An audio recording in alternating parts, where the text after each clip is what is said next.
की धरती जयपुर शहर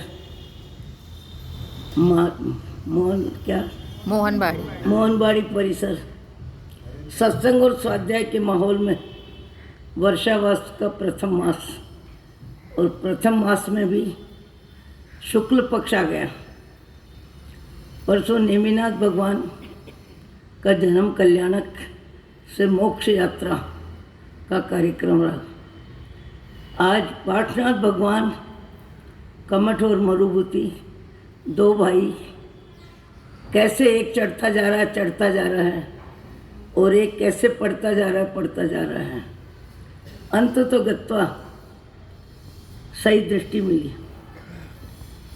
मुझे लगता है मेरे जीवन में एक ही काम है, बाह्य जगत जिसके पास जवाबदारी जो है अपनी जगह है, किंतु मुझे तो लगता है मेरे पास एक ही जरूरी कार्य है। और वो जरूरी कार्य क्या है? मेरा भाव जगत कैसा है और कैसा हो।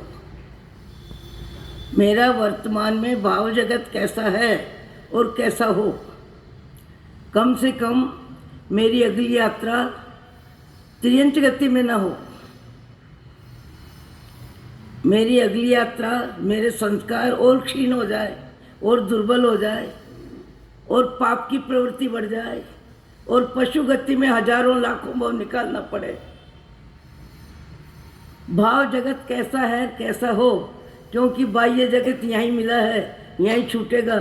भले आपको कोई करोड़पति कहे, कोई लखपति कहे, कोई हजारपति कहे, कोई डॉक्टर कहे, कोई मास्टर कहे, कोई संघपति कहे, कोई संघ प्रमुख कहे, कोई कार्यकर्ता कहे, कोई अच्छे में अच्छे परिचित व्यक्तियों का परिचय कराए, जो कुछ भी है, पर हकीकत में मेरा भाव जगत कैसा है कैसा हो। दूसरों के निमित्त से मेरा भाव जगत यदि बिगड़ता है, दूसरों की वाणी से यदि मेरे भाव जगत में हल्कापन आता है, दूसरों की बड़ाई से यदि मेरे भाव जगत में प्रशंसा और प्रसिद्धि मीठी लगती है, तो जिनवाणी श्रवण का सही लाभ नहीं है। जिनवाणी श्रवण का सही लाभ है हमारा भाव जगत कैसा हो। मैं आत्मा हूँ, अनंत काल से परिभ्रमण चालू है, 4 गति 84 लाख योनि में। मेरा वर्तमान में जिनवाणी श्रवण का लाभ, जिनेंद्र भक्ति का लाभ मुझे क्या मिले कि मेरा भाव जगत बदले। और बदल के क्या बदले? अनंत काल में मैंने शरीर को मैं माना, यही मिथ्यात्व, यही भ्रमण की जड़ और यही सारे पाप का प्रमाण। 5 इंद्रियों के विषयों में लिप्त रहना, सत्ता संपत्ति के मोह में पागल रहना और दूसरों के प्रमाण पत्र को अपनी निजी संपत्ति मानना, दूसरों के प्रमाण पत्र से नाराज राजी होना, दूसरों के व्यवहार से अपने भाव जगत को बदलना। दूसरे मेरी आत्मा है, मेरी आत्मा के भाव ही मेरा भाव बदलेंगे, मेरी आत्मा के भाव ही मुझे ऊंचा उठाएंगे। दूसरों के विचारों की नकल करने से मेरी अक्ल निकल जाएगी तो और मैं नीचे चली जाऊंगी। जिसके भाव जो जाने, मेरे भाव किसी के भाव से ऊंचे उठे, ऐसा भाव मुझे काम में लेना चाहिए। और मेरे भाव जगत में दूसरों के शब्दों का असर और मेरे मन को नीचा कर दे, क्रोध मान माया लोभ में ले जाए,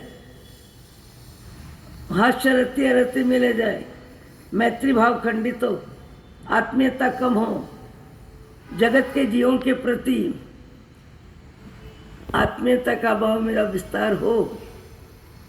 यही भाव मेरे काम आएंगे। न धन काम आएगा, न धरती काम आएगी, न आपका व्यापार काम आएगा, न ये शरीर काम आएगा।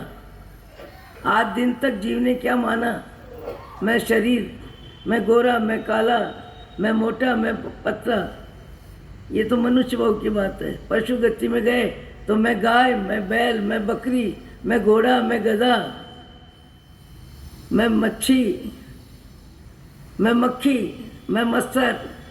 जब जीव जिस शरीर में गया उस शरीर में मैं बुद्धि रही और उस शरीर की व्यवस्था को अपनी व्यवस्था मानी और रात दिन जैसे छिपकली रात्रि में लाइट के आसपास बैठी रहती है, पूरी रात में मिले या नहीं मिले, पर मच्छर मिले, मच्छर मिले, मच्छर मिले, मच्छर की हिंसा, मच्छर का भोजन, ये उसका व्यवसाय। ये व्यवसाय पूरी रात भाव में चलता है, और भाव में चलता है तो बंद होता है, और बंद होता है तो उसका जीवन का स्तर और नीचे जाएगा। बाह्य जगत बाहर है, मुझे तो ये मजबूत भाव करना है, मैं वर्तमान में, मेरी आत्मा मनुष्य शरीर में है, मेरी आत्मा वर्तमान में मनुष्य शरीर में है। मैं मनुष्य नहीं, मनुष्य शरीर में हूँ। मैं मनुष्य नहीं, मनुष्य शरीर में हूँ। अतीत के इतिहास में कई भाव में कई ऊंचे कार्य किए होंगे, अच्छे विचार किए होंगे, तो मनुष्य भाव में भी ये वातावरण मिल गया, मनुष्य भाव में भी ऐसा जीवन मिल गया, ऐसे विचार मिल गए, ऐसे जिनवाणी का श्रवण मिल गया, ऐसे संत मिल गए, और ऐसे परमात्मा के मंदिर मिल गए, जहाँ हमारे जीवन का विकास विकास और विकास के चांस है।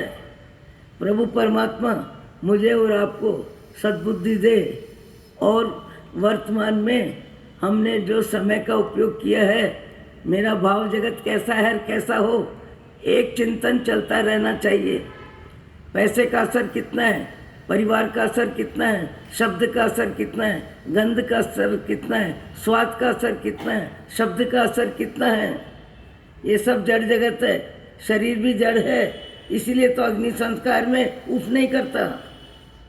जीते जी तेल भी गरम गरम लग जाए तो वो हुआ करने लगे। आत्मा निकलने के बाद शरीर जड़ है, भरा पूरा मकान, परिवार, लाखों की संपत्ति, करोड़ों की जमीन, मैं करके मानता है, और आत्मा निकल जाती है। उसके बाद शरीर बेचारा खाली खम केवल 4 कंधों पे चढ़ जाता है, और परिवार के सदस्य अग्नि संस्कार कर देते हैं। न करोड़पति का अर्थ, न लखपति का अर्थ, न सोने चांदी का, कुछ नहीं। अगली यात्रा में यहाँ की संपत्ति कोई काम की नहीं। मंगलम भगवान विरूप पचखान।